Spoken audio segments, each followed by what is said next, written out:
running, it pulls the matrix from an application, which is the client library, and then it exports it to a third-party application if you want, and it finds all the targets. I'm going to talk about these features in a bit, and then it also has an alert manager, which sends alerts if something goes wrong. And we're going to talk about Grafana as well, but let's quickly just talk about some basic features of Prometheus. So think of it as a monitoring tool that is constantly looking at your servers, infrastructure, etc., and ensuring everything is working. And it is kind of storing it in a database.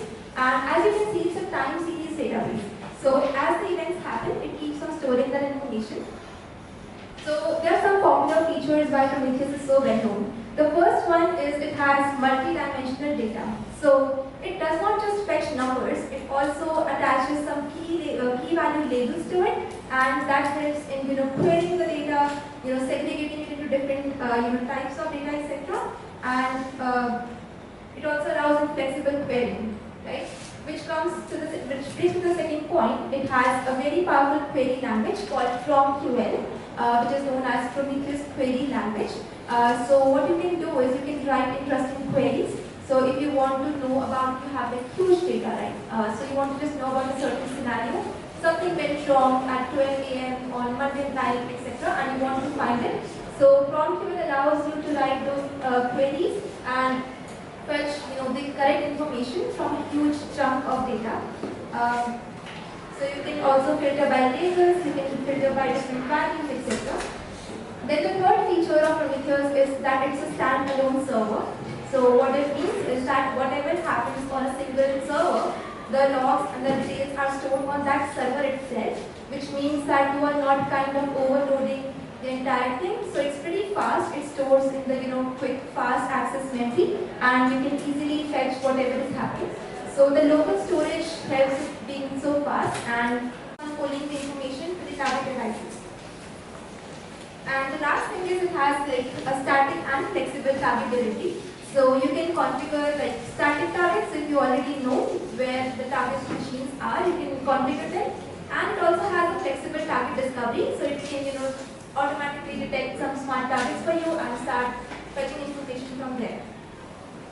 But just looking at a log file is so difficult. Just imagine like having a huge file of thousands of lines and exactly figuring out where the problem happened, and it's pretty hard to read. What if we had a visualization tool to have such beautiful dashboards where you could see some spikes in latencies, you can see some CPU usage, when was it high, why was it high, and then look at the particular time frame.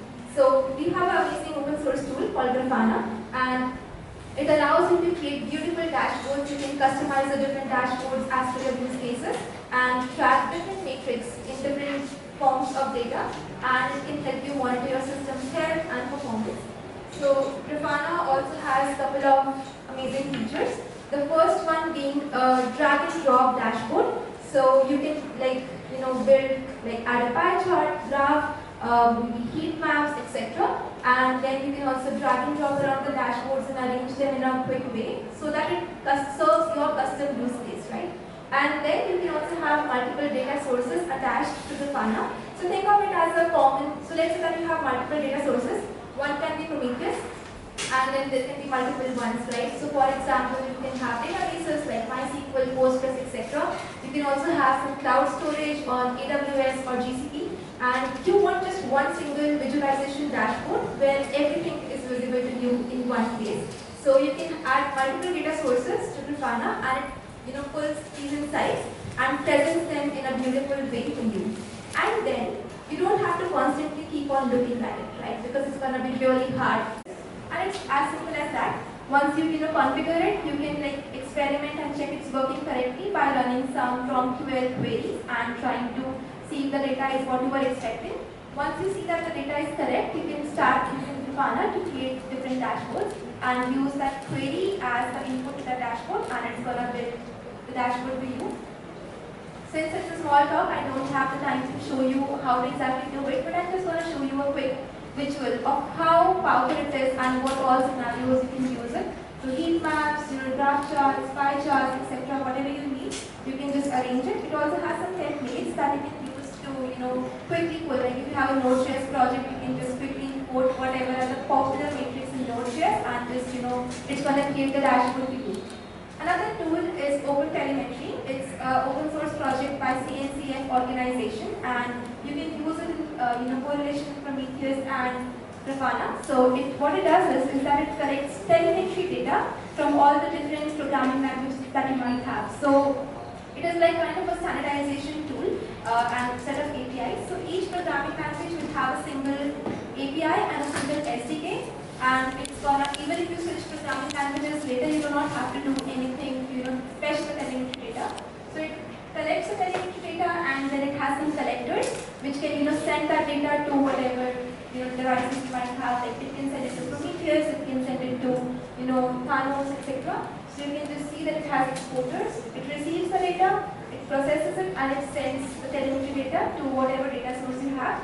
So maybe OpenTelemetry can fetch data from your system, Prometheus can save it in a time series way, and then it uses Grafana to visualize it. So let's also talk about some best practices for keeping your costs in check, which is also their open source tools. If you want more customizations, you might also have to pay for some features of it. So the first step that you should keep in mind is allocating the right size of resources. So if you are only using a 4 GB compute, you should not have an 8 GB or 16 GB machine, right? So that is going to help you keep the costs in check and run everything efficiently. The second thing is writing good queries. If you just do a select star all, so it's going to fetch everything, it's going to take a lot of compute. So write good queries, try to optimize what you're trying to find, and make sure that the results are exactly what you're looking for. Try to narrow down the search, etc. The third thing is alerting. Only send alerts when you really need it, like it is time critical. So for example, if your company also has on-call engineers where if everything goes wrong, you need to release more servers, you need to add more RAM. So you can set alerts and it's gonna send it. So you can configure it that okay, send SMS maybe when it's at 50%, but call me when it's at 80% or above. So that way you can also save some costs there.